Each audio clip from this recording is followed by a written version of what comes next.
जय हिंद मित्रों, आप सभी का स्वागत है। उम्मीद करता हूं कि आप सभी अच्छे होंगे। मित्रों, आज हम मॉडल पेपर संख्या 56 देखेंगे। इस मॉडल पेपर में जितने भी प्रश्न सम्मिलित किए गए हैं सभी परीक्षा के लिए महत्वपूर्ण है।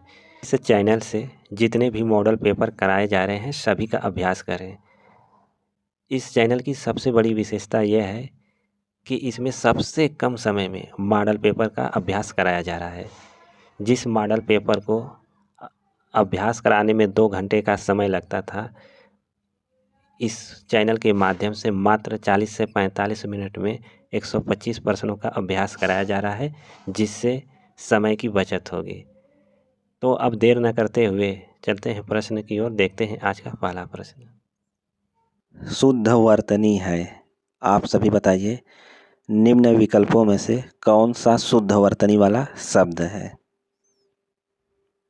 शुद्ध वर्तनी वाला शब्द है आयुर्वेदिक।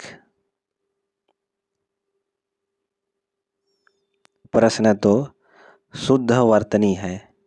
4 विकल्प दिया गया है, आपको बताना है कौन सा शुद्ध वर्तनी वाला शब्द है। शुद्ध वर्तनी वाला शब्द कौन सा है? शुद्ध वर्तनी वाला शब्द है अंतःस्थलीय।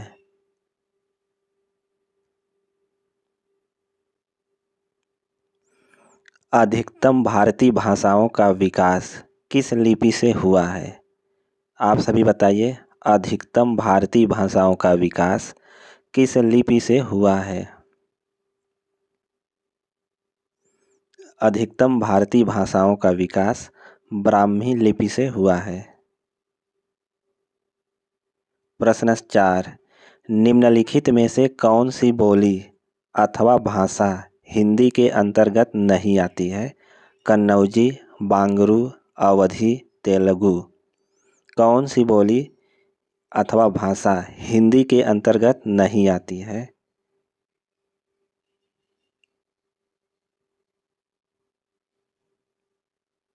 इसका राइट आंसर है तेलुगु।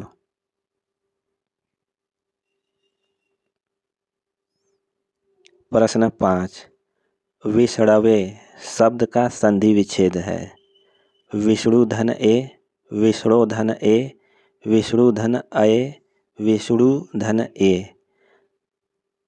आप सभी बताइए, विष्णवे शब्द का संधि विच्छेद क्या होगा?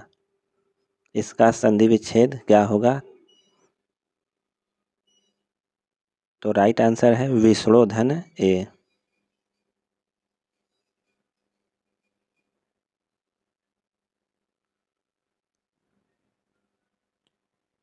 व्यंजन संधि का उदाहरण नहीं है। आपको बताना है कौन सा व्यंजन संधि का उदाहरण नहीं है। व्यंजन संधि का उदाहरण नहीं है विकल्प सी, गंगाधन उदकम।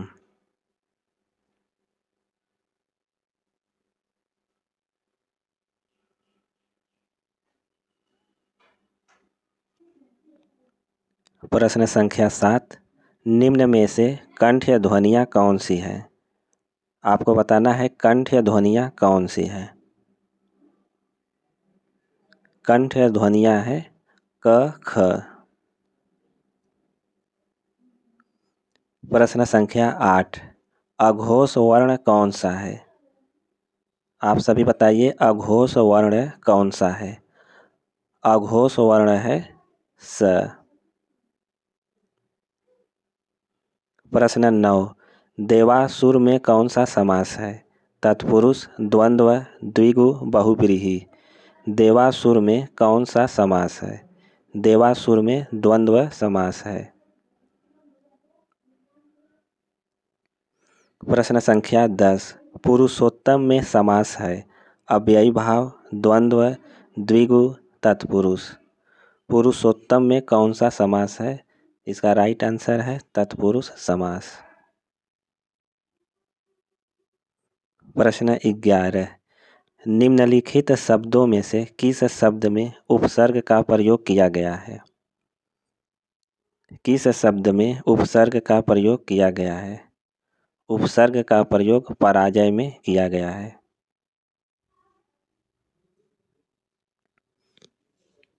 प्रश्न 12, बहाव शब्द में कौन सा प्रत्यय लगा हुआ है? बहाव शब्द में कौन सा प्रत्यय लगा है?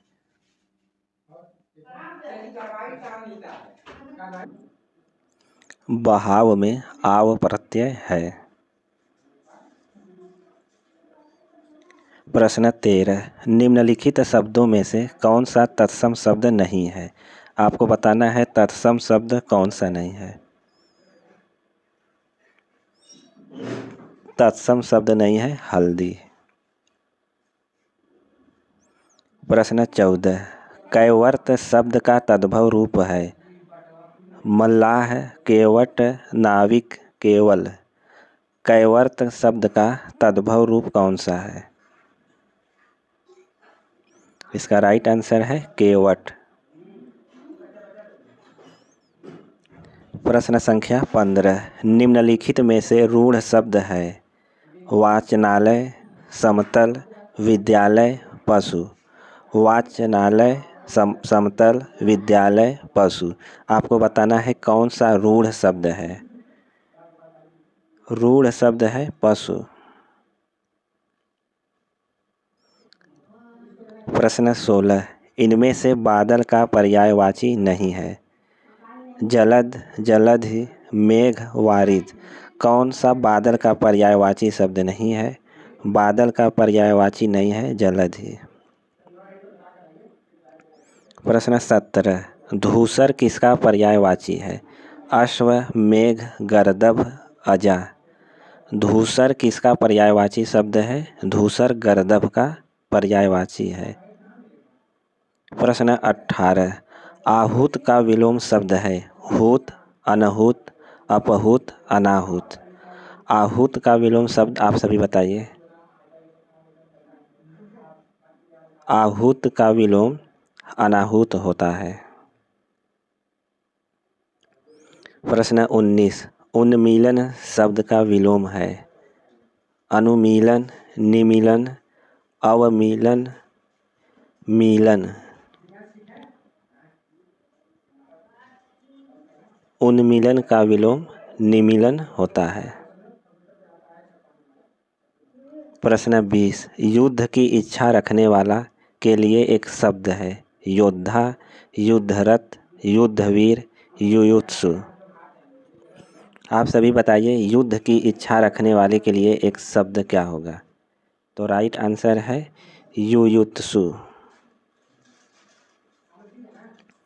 प्रश्न 21, जिसके हृदय पर आघात हुआ हो वाक्यांश के लिए उपयुक्त शब्द होगा? मर्माहित, मर्माहत, मर्माहुत, मर्माहूत। तो आप सभी बताइए जिसके हृदय पर आघात हुआ हो उसके लिए एक शब्द क्या होगा? उसके लिए एक शब्द होगा मर्माहत।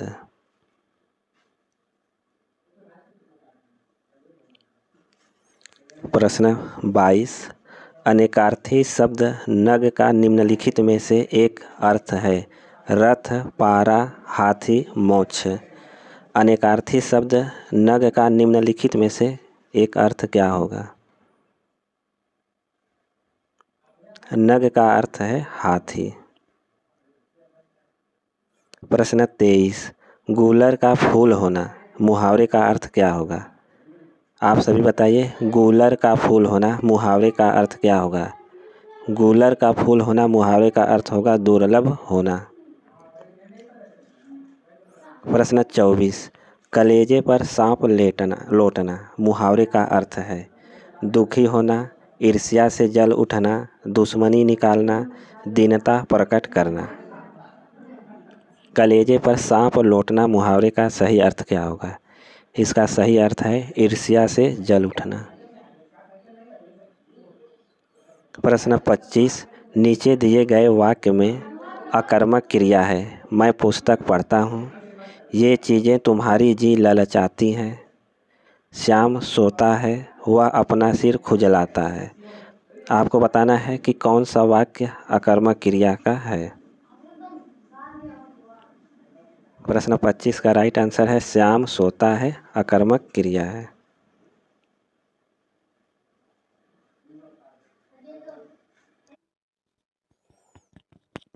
प्रश्न संख्या 26।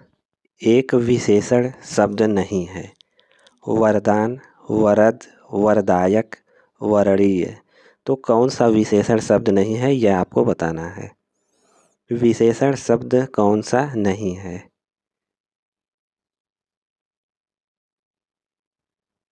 इसका राइट आंसर है वरदान। लहर शब्द में संज्ञा है। समूहवाचक संज्ञा, जातिवाचक संज्ञा, भाववाचक संज्ञा, व्यक्तिवाचक संज्ञा। आप सभी बताइए लहर में कौन सी संज्ञा है। लहर में जातिवाचक संज्ञा है।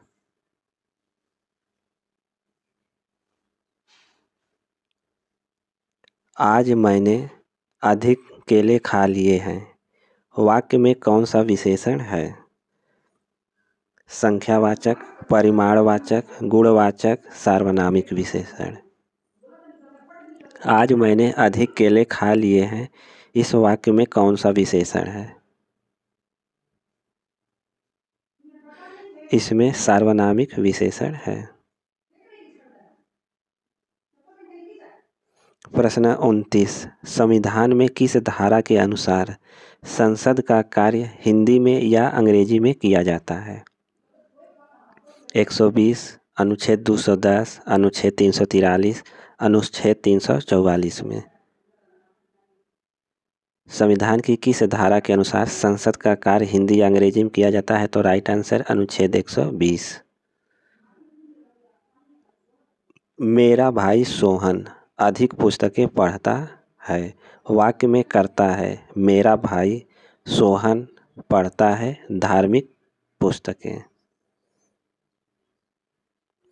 मेरा भाई सोहन धार्मिक पुस्तकें पढ़ता है, इस वाक्य में करता है सोहन।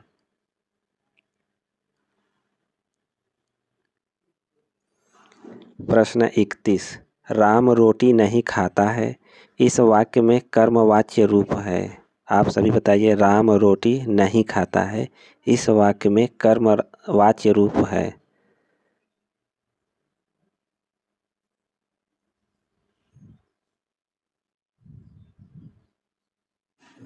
राम रोटी नहीं खाता है, इसका कर्मवाच्य होगा राम से रोटी नहीं खाई जाती। प्रश्न 32। अवधि का निजी छंद है। आप सभी बताइए अवधि का निजी छंद कौन सा है। अवधि का निजी छंद बरवय है।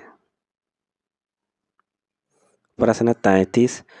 अनेकों लोगों ने कार्यक्रम में भाग लिया, वाक्य में कौन सा दोष है। अनेकों लोगों ने कार्यक्रम में भाग लिया, वाक्य में कौन सा दोष है। यहाँ वचन दोष है। प्रश्न 34। किस आचार्य ने वर्ण सौंदर्य को सभी अलंकारों से बढ़कर माना है। भामह, दंडी, रुद्रट, आनंदवर्धन। किस आचार्य ने वर्ण सौंदर्य को सभी अलंकारों से बढ़कर माना है। इसका राइट आंसर है भामह। प्रश्न 35। चित्रकार अथवा किसी अन्य कलाकार की ही तरह कभी भी अनुकरता है, यह कथन किसका है। आप सभी बताइए चित्रकार अथवा किसी अन्य कलाकार की ही तरह कभी भी अनुकरता है कथन है। यह कथन अरस्तु का है। भारतीय काव्य शास्त्र में अनुकरण शब्द का सर्वप्रथम प्रयोग मिलता है। रामायण, नाट्यशास्त्र, अष्टाध्यायी, साहित्य दर्पण। भारतीय काव्य शास्त्र में अनुकरण शब्द का सर्वप्रथम प्रयोग कहाँ मिलता है। इसका सर्वप्रथम प्रयोग नाट्यशास्त्र में मिलता है। प्रश्न 37। काव्य दोष की परिभाषा इनमें से सबसे पहले किसने दी। आपको बताना है काव्य दोष की परिभाषा इनमें से सबसे पहले किसने दी। आप सभी कमेंट करके बताइए, आपके कमेंट का इंतजार है। काव्य दोष की परिभाषा इनमें से सबसे पहले किसने दी। फटाफट कमेंट के माध्यम से आंसर देने का प्रयास करें। काव्य दोष की परिभाषा इनमें से सबसे पहले किसने दी?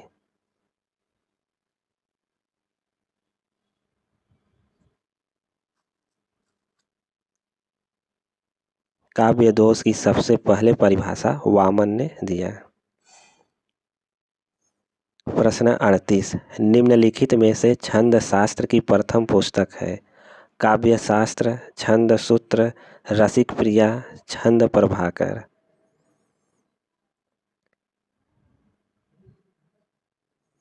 छंद शास्त्र की प्रथम पुस्तक है छंद सूत्र।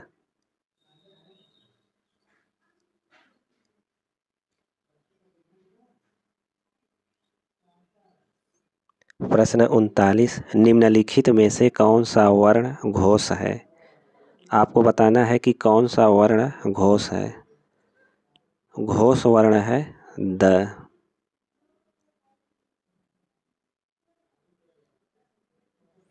निम्नलिखित में से कौन सी ध्वनि संयुक्त व्यंजन है? संयुक्त व्यंजन ध्वनि कौन सी है यह आपको बताना है। संयुक्त व्यंजन ध्वनि है क्या? प्रश्न संख्या 41, हिंदी शब्दकोश में किसके बाद क आता है? ओ, औ, अंग, अह। किसके बाद क आता है आपको बताना है। हिंदी शब्दकोश में किसके बाद क आता है? तो राइट आंसर है औ के बाद। प्रश्न 42, निम्नलिखित में से कौन सा स्पर्श संघर्षी वर्ण है? स्पर्श संघर्षी वर्ण कौन सा है?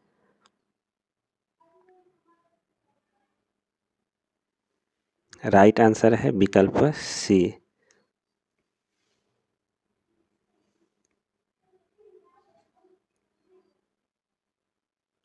प्रश्न 43, ओष्ठ्य वर्ण है। आप सभी बताइए कौन सा ओष्ठ वर्ण है। 4 विकल्प दिया गया है, आपको बताना है किस विकल्प का ओष्ठ वर्ण है, किस विकल्प में ओष्ठ वर्ण है। तो राइट आंसर है प, ब, भ। यह ओष्ठ वर्ण है। इनमें से कौन सी राजस्थानी बोली नहीं है? मारवाड़ी, बुंदेली, मेवाती, मालवी। कौन सी राजस्थानी बोली नहीं है यह आपको बताना है। राजस्थानी बोली नहीं है बुंदेली। प्रश्न 45, माला फेरत जग मुआ, मिटा न मन का फेर, कर का मन का डार दे, मन का फेर। पंक्ति में अलंकार है वक्रोक्ति, श्लेष, रूपक, यमक। मित्रों, आप सभी मॉडल पेपर संख्या 56 देख रहे हैं। यह मॉडल पेपर विशेष रूप से यूपी, एलटी, जीआईसी प्रवक्ता, टीजीटी, पीजीटी, बीपीएससी के लिए महत्वपूर्ण है। जितने भी मित्र चैनल से जुड़े हैं एक बार वीडियो को लाइक कर दें। और जो नए मित्र अभी अभी चैनल से जुड़े हैं सबसे पहले वो चैनल को सब्सक्राइब कर लें और वीडियो का लिंक अपने मित्रों को शेयर करें। देखते हैं प्रश्न संख्या 45 का सही आंसर क्या होता है। आप सभी बताइए कि इस काव्य पंक्ति में कौन सा छंद है? इस काव्य पंक्ति में यमक अलंकार है।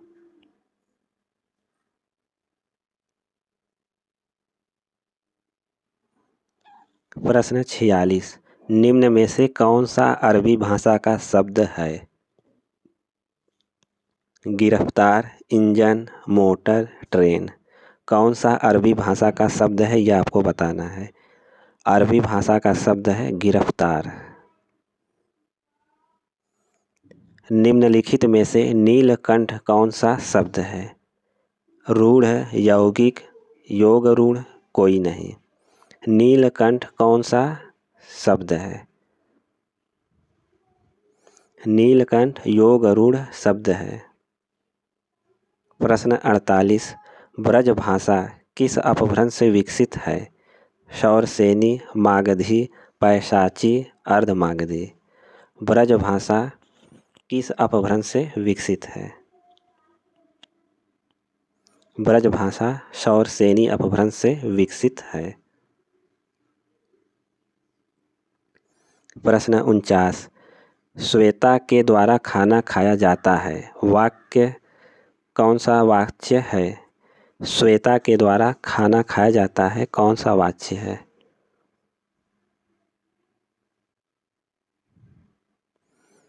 इस वाक्य में कर्म वाच्य है।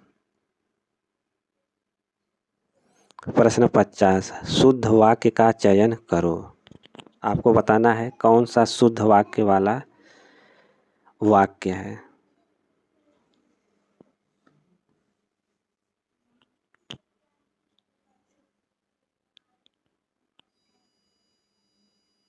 इसका राइट आंसर है विकल्प ए, यहाँ गन्ने का ताजा रस बिकता है। यह वाक्य शुद्ध है।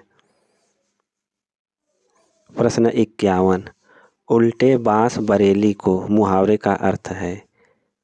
उल्टे बांस बरेली को मुहावरे का अर्थ क्या है? विपरीत काम करना, मूर्खता का काम करना, घाटे का काम करना, व्यर्थ का काम करना।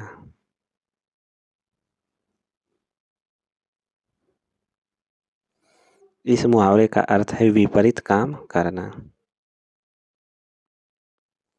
प्रश्न 52, उठाना क्रिया का आकर्मक रूप है।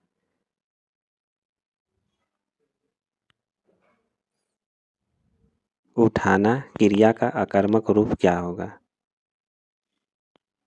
इसका आकर्मक है उठना। प्रश्न 53, जिस समास में उत्तर पद प्रधान हो उसे कहते हैं। तत्पुरुष, बहुव्रीहि, अव्ययी भाव समास, द्वंद्व समास। जिस समास में उत्तर पद प्रधान होता है उसे क्या कहते हैं? उसे तत्पुरुष समास कहते हैं। प्रश्न 54, निम्नलिखित मिश्र वाक्यों में से कौन सा विशेषण उपवाक्य है? मैं कहता हूँ कि तुम भोपाल जाओ। लखनऊ जो उत्तर प्रदेश की राजधानी है, ऐतिहासिक नगर है। जब मैं स्टेशन पहुँचा तभी ट्रेन आई। मैं चाहता हूँ कि आप यहीं रहें। तो आपको बताना है कौन सा विशेषण उपवाक्य वाला वाक्य है। तो इसका राइट आंसर है लखनऊ जो उत्तर प्रदेश की राजधानी है, ऐतिहासिक नगर है। दशानन शब्द में समास है। दशानन शब्द में कौन सा समास है? इसमें बहुव्रीहि समास है। प्रश्न 56, आदिकाल के किस कवि की भाषा हिंदी के वर्तमान रूप के सर्वाधिक निकट है? चंद बरदाई, विद्यापति, मुल्ला दाऊद, अमीर खुसरो। आदिकाल के किस कवि की भाषा हिंदी के वर्तमान रूप के सर्वाधिक निकट है? इसका राइट आंसर है अमीर खुसरो। प्रश्न 57, हिंदी दलित साहित्य में किस विधा की रचनाएं सर्वाधिक चर्चित हुई हैं? हिंदी दलित साहित्य में किस विधा की रचनाएं सर्वाधिक चर्चित हुई हैं? तो राइट आंसर है आत्मकथा।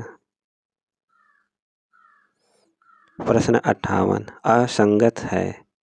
बंगाल का अकाल, प्रकाश चंद्रगुप्त, चेतना के बिंब, नगेंद्र, 10 द्वार से सोपान तक, हरिवंश राय बच्चन, यौवन के द्वार पर, रामदरस मिश्र। तो कौन सा असंगत वाला विकल्प है आपको बताना है।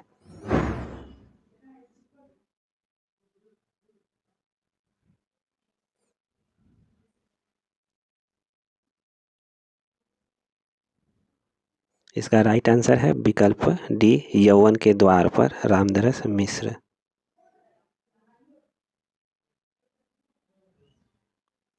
प्रश्न 59, रामचंद्र शुक्ल ने किसके काव्य का विवेचन करते हुए चकपकाहट शब्द का प्रयोग किया है? चकपकाहट शब्द का प्रयोग किया है।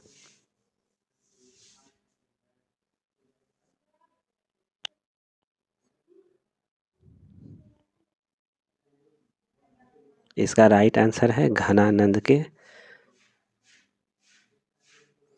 प्रश्न 60, नाम इसलिए बड़ा नहीं होता कि वह नाम है, वह इसलिए बड़ा होता है कि इसे सामाजिक स्वीकृति मिली होती है। उपर्युक्त पंक्ति है चंद्रधर शर्मा गुलेरी, हजारी प्रसाद द्विवेदी, सरदार पूर्ण सिंह, रामचंद्र शुक्ल। आप सभी बताइए उपर्युक्त पंक्ति किसकी है।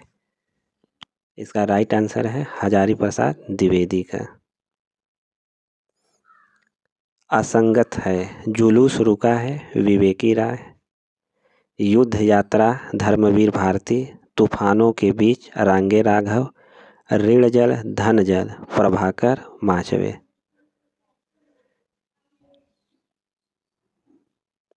आपको बताना है कौन सा असंगत है।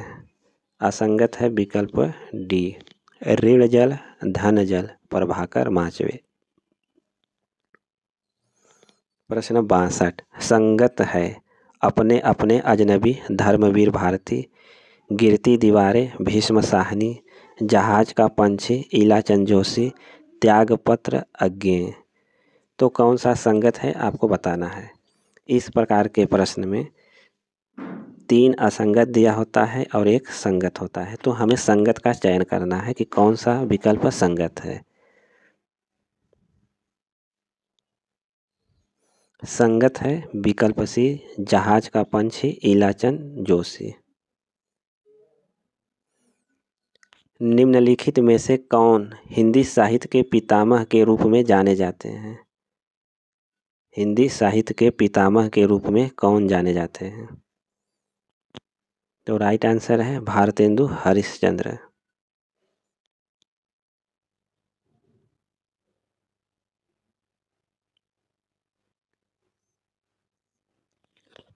प्रश्न 64, निम्नलिखित में से किस प्रबंध काव्य की रचना इस उद्देश्य से हुई कि उर्मिला काव्य की उपेक्षित न रह जाए।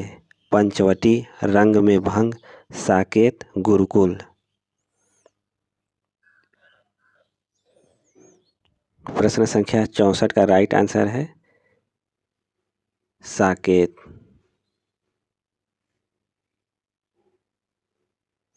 प्रश्न 65, राम तुम्हारा चरित स्वयं ही काव्य है, कोई कवि बन जाए सहज संभाव्य है। यह किस कवि ने कहा है। आपको बताना है कि यह कथन किस कवि का है। यह कथन मैथिली शरण गुप्त का है। प्रश्न में 2 कथन दिए गए हैं, इनमें से एक स्थापना अ और दूसरा तर्क ब है। सही विकल्प का चयन करना है। स्थापना, मैथिली शरण गुप्त भारतीय संस्कृति के आख्याता हैं। तर्क ब, इसलिए उनके काव्यों में आधुनिक दृष्टिकोण नहीं मिलता। अब आपको बताना है कि कौन सा सही होगा।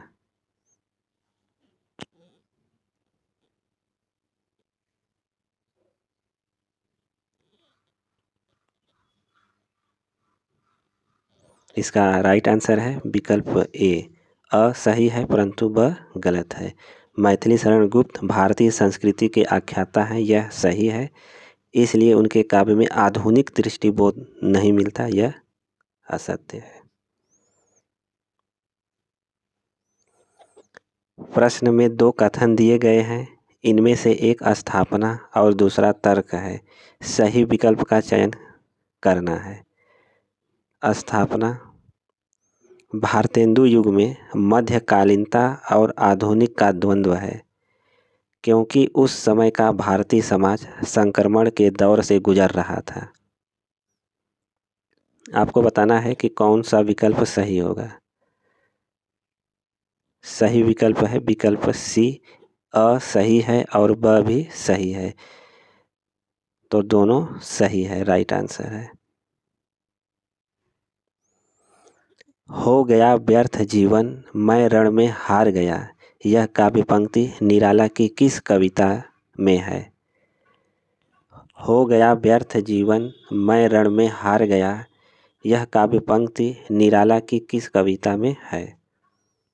इसका सही उत्तर है वन बेला। कवि मुक्ति बोध के लिए अस्मिता की खोज व्यक्ति की खोज नहीं बल्कि अभिव्यक्ति की खोज है, यह कथन किसका है? आप सभी बताइए, यह कथन किसका है? यह कथन नामवर सिंह का है।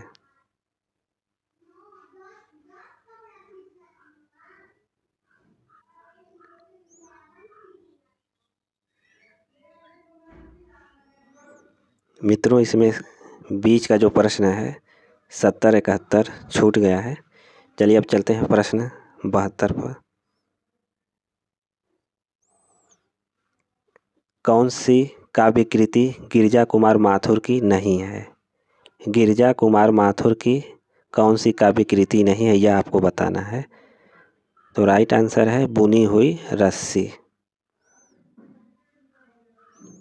धर्मवीर भारती की काव्य कृति कनुप्रिया में किसका वर्णन है? आप सभी बताइए, कनुप्रिया में किसका वर्णन है? कनुप्रिया में राधा के नवीन रूप का वर्णन है। प्रश्न 74, नरेश मेहता को ज्ञानपीठ पुरस्कार किस रचना पर प्राप्त हुआ? नरेश मेहता को ज्ञानपीठ पुरस्कार किस रचना पर प्राप्त हुआ? तो राइट आंसर है संपूर्ण रचना कर्म पर। प्रश्न 75, मैं रथ का टूटा हुआ पहिया हूँ लेकिन मुझे फेंको मत, यह किस कवि की कृति है? वेरी इंपॉर्टेंट प्रश्न है, आप सभी इसको हाईलाइट कर सकते हैं। प्रश्न संख्या 75 को, मैं रथ का टूटा हुआ पहिया हूँ, यह किस कवि की कृति है? इसका राइट आंसर है धर्मवीर भारती का। अन्न है मेरे शब्द किस कवि की कृति है?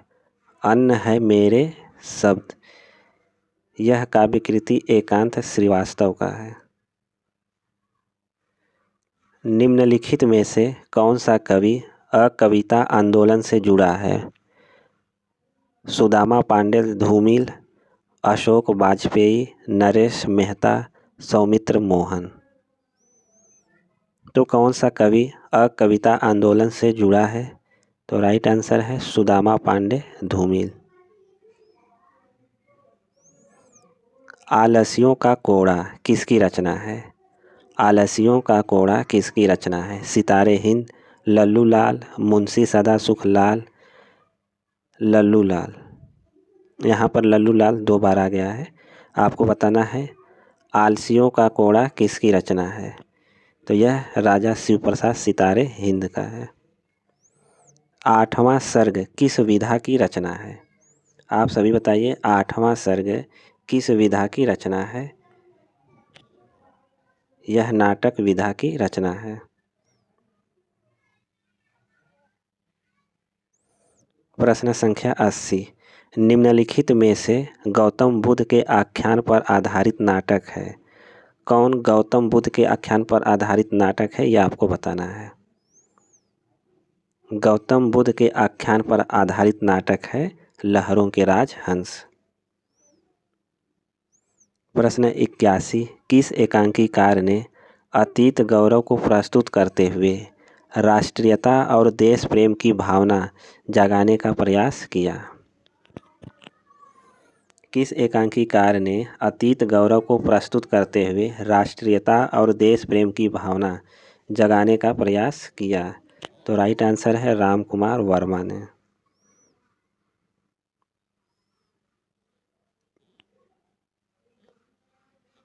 प्रश्न 82, जगदीश चंद्र माथुर का एकांकी संग्रह है? आप सभी बताइए, जगदीश चंद्र माथुर का एकांकी संग्रह कौन सा है? इसका राइट आंसर है भोर का तारा। प्रश्न 83, नारी जागरण का महाकाव्यात्मक नाटक है? अजात शत्रु, स्कंदगुप्त, ध्रुव स्वामिनी, चंद्रगुप्त। नारी जागरण का महाकाव्यात्मक नाटक कौन सा है? जितने भी मित्र चैनल से जुड़े हैं वे सभी प्रश्न संख्या 83 का आंसर कमेंट के माध्यम से दें। नारी जागरण का महाकाव्यात्मक नाटक है। आप सभी फटाफट कमेंट के माध्यम से आंसर दें।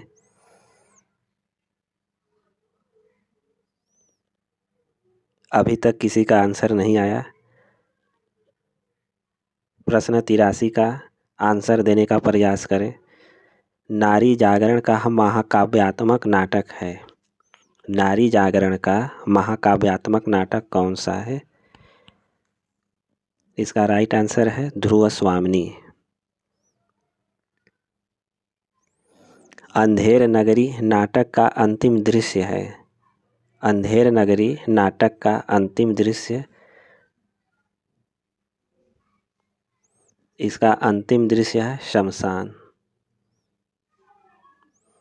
भारतेंदु हरिश्चंद्र को भारतेंदु की उपाधि कब प्रदान की गई? 1878, 1880, 1884, 1882 ईस्वी। भारतेंदु हरिश्चंद्र को भारतेंदु की उपाधि कब प्रदान की गई? तो राइट आंसर है 1880 ईस्वी। इतिहास इस बात का गवाह है कि इस महिमामयी शक्ति की उपेक्षा करने वाले साम्राज्य नष्ट हो गए हैं। कथन किस उपन्यास का है? बहुत महत्वपूर्ण प्रश्न है। प्रश्न संख्या 86। आप सभी इसको स्टार लगा सकते हैं। प्रश्न 86, आप सभी बताइए इसका सही उत्तर क्या होगा? इसका सही उत्तर है बाण भट्ट की आत्मकथा। अमृतलाल नागर का प्रथम प्रकाशित उपन्यास है। अमृतलाल नागर का प्रथम प्रकाशित उपन्यास कौन सा है? तो राइट आंसर है बुध और समुद्र। असंगत उपन्यास उपन्यासकार है। आपको बताना है कि कौन सा असंगत विकल्प है।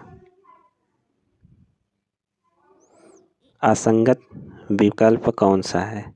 तो राइट आंसर है विकल्प डी, करवट राजेंद्र यादव।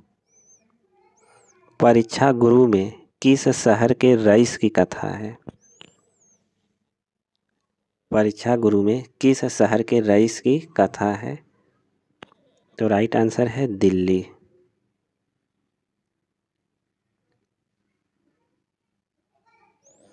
सर्वमुख नामक बनिया की कथा किस उपन्यास में उल्लिखित है? सर्वमुख नामक बनिया की कथा किस उपन्यास में उल्लिखित है? बहुत महत्वपूर्ण प्रश्न है। प्रश्न संख्या 90, इसको आप सभी हाईलाइट कर सकते हैं। प्रश्न संख्या 90, सर्वमुख नामक बनिया की कथा किस उपन्यास में है? इसका राइट आंसर है देवरानी जेठानी की कहानी। लाल टीन की छत के लेखक हैं। लाल टीन की छत के लेखक कौन है? तो इसके लेखक हैं निर्मल वर्मा। मैला आंचल का प्रकाशन वर्ष है। आप सभी बताइए मैला आंचल का प्रकाशन वर्ष।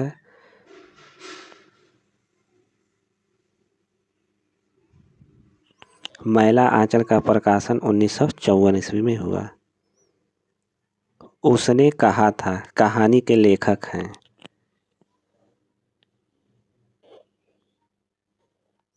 उसने कहा था कहानी के लेखक चंद्रधर शर्मा गुलेरी हैं।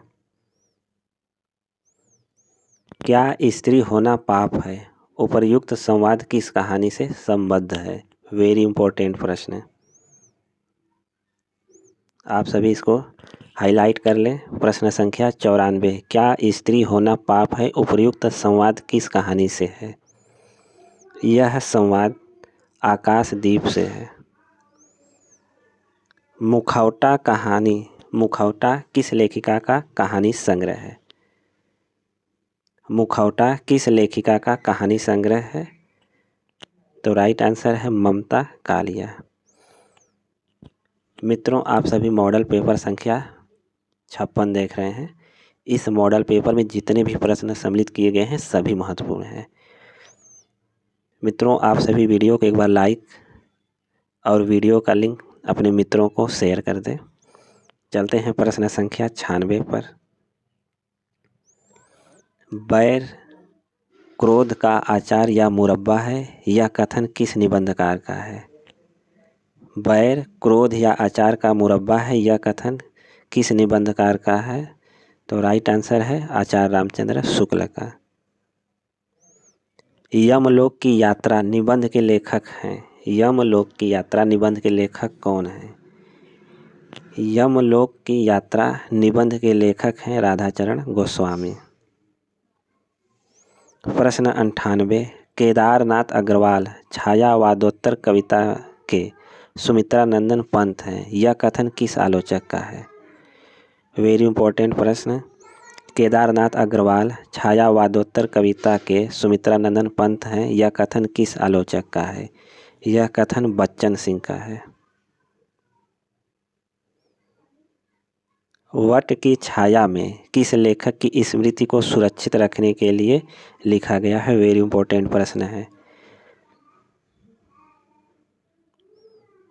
प्रश्न संख्या 99 का राइट आंसर है अमृतलाल नागर। सन 42 के संस्मरण इनमें से किस लेखक की संस्मरणात्मक कृति है? सन 42 के संस्मरण इनमें से किस लेखक की संस्मरणात्मक कृति है? तो राइट आंसर है श्री राम शर्मा। प्रश्न 102। असंगत है संगत है, आपको संगत विकल्प का चयन करना है। इसमें 3 असंगत है और 1 संगत दिया गया है, तो आपको संगत का चयन करना है।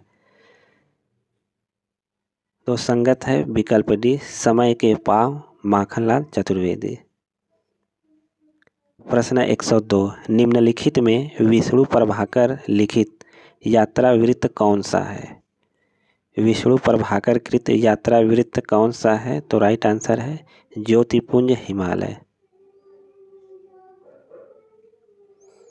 सफर था कि मुकाम था कृति की लेखिका हैं। सफर था कि मुकाम कृति की लेखिका कौन है? तो राइट आंसर है मैत्रेयी पुष्पा।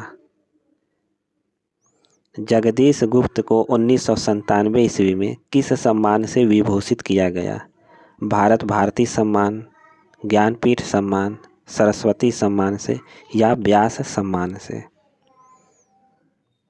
जगदीश चंद्र गुप्त को 1997 ईस्वी में भारत भारती सम्मान से विभूषित किया गया।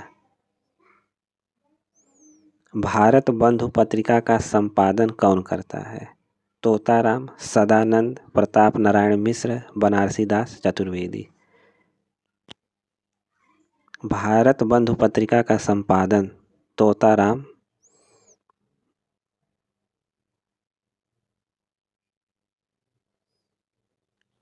प्रश्न 106। पूरे भक्ति काल को 4 भागों में बांटकर उसे शुद्ध दार्शनिक एवं धार्मिक आधार पर सर्वप्रथम प्रतिष्ठित करने वाले विद्वान हैं? इसका सही उत्तर है आचार्य रामचंद्र शुक्ल।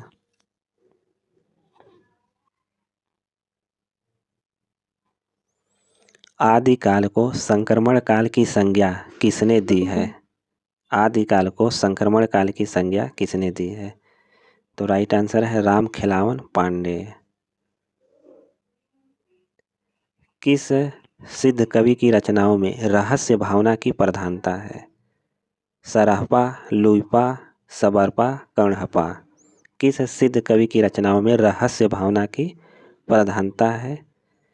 तो राइट आंसर है लुइपा। नारियों के प्रति निंदा और उपेक्षा भाव किस साहित्य में मिलता है? नारियों के प्रति निंदा और उपेक्षा किस साहित्य में मिलता है? तो इसका राइट आंसर है नाथ साहित्य। किस संत कवि को भारती लूथर की उपमा दी गई है? किस संत कवि को भारतीय लूथर की उपमा दी गई है? तो राइट आंसर है कबीर दास को।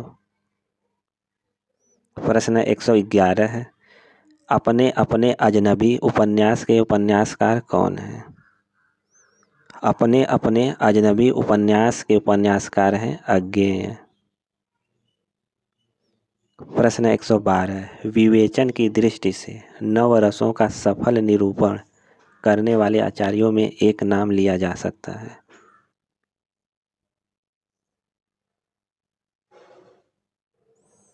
विवेचन की दृष्टि से नवरसों का सफल निरूपण करने वाले आचार्यों में एक नाम लिया जा सकता है, भूषण, चिंतामणि, कुलपति मिश्र, पद्माकर।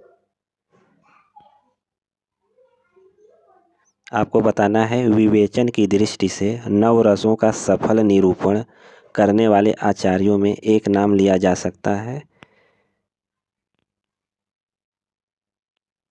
इसका राइट आंसर है पद्माकर।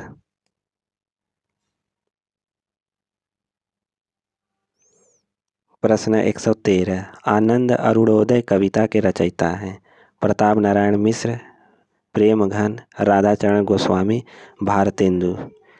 आनंद अरुणोदय कविता के रचयिता कौन हैं? इसका राइट आंसर है प्रेमघन। घुन खाए सहतीरों पर 12 खड़ी विधाता बाँचे किसकी पंक्ति है? नागार्जुन, चंद्रकांत देवताले, केदारनाथ सिंह, भवानी प्रसाद मिश्र। आपको बताना है कि यह काव्य पंक्ति किसकी है। यह काव्य पंक्ति नागार्जुन की है।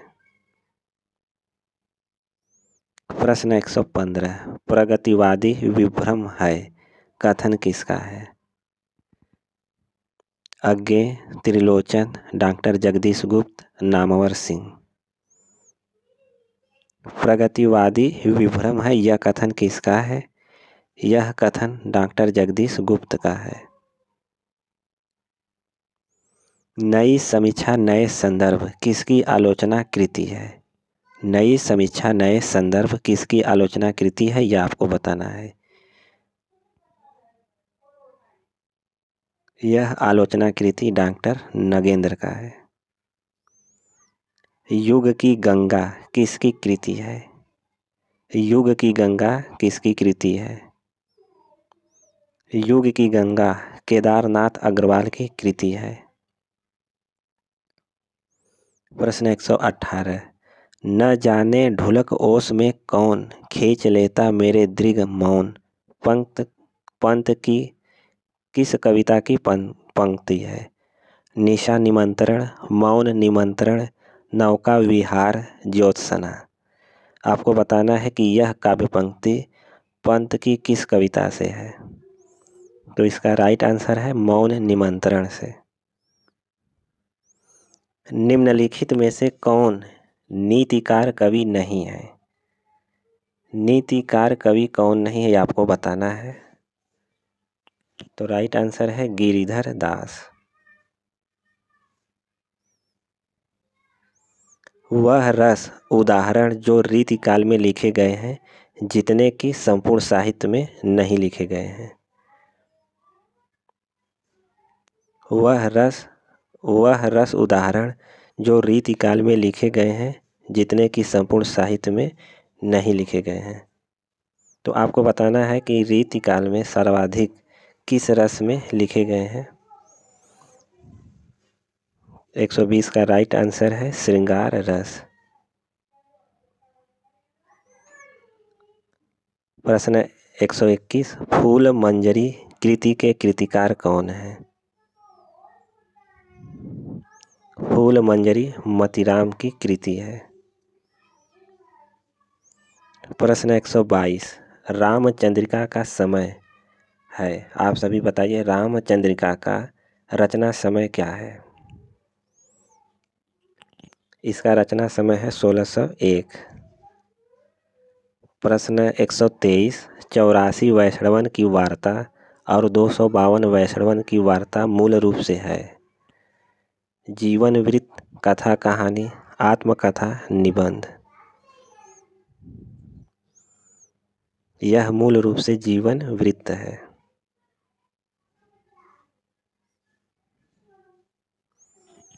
महाराष्ट्र में भक्तों में किसका नाम पहले लिया जाता है?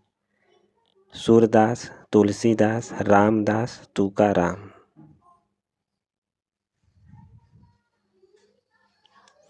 महाराष्ट्र के भक्तों में सबसे पहले नाम तुकाराम का लिया जाता है। प्रश्न 125। पृथ्वीराज रासों में कितने समय हैं? 59, 69, 79, 89। आप सभी बताइए, पृथ्वीराज रासों में कितने समय हैं? पृथ्वीराज रासों में कितने समय हैं? तो राइट आंसर है 69।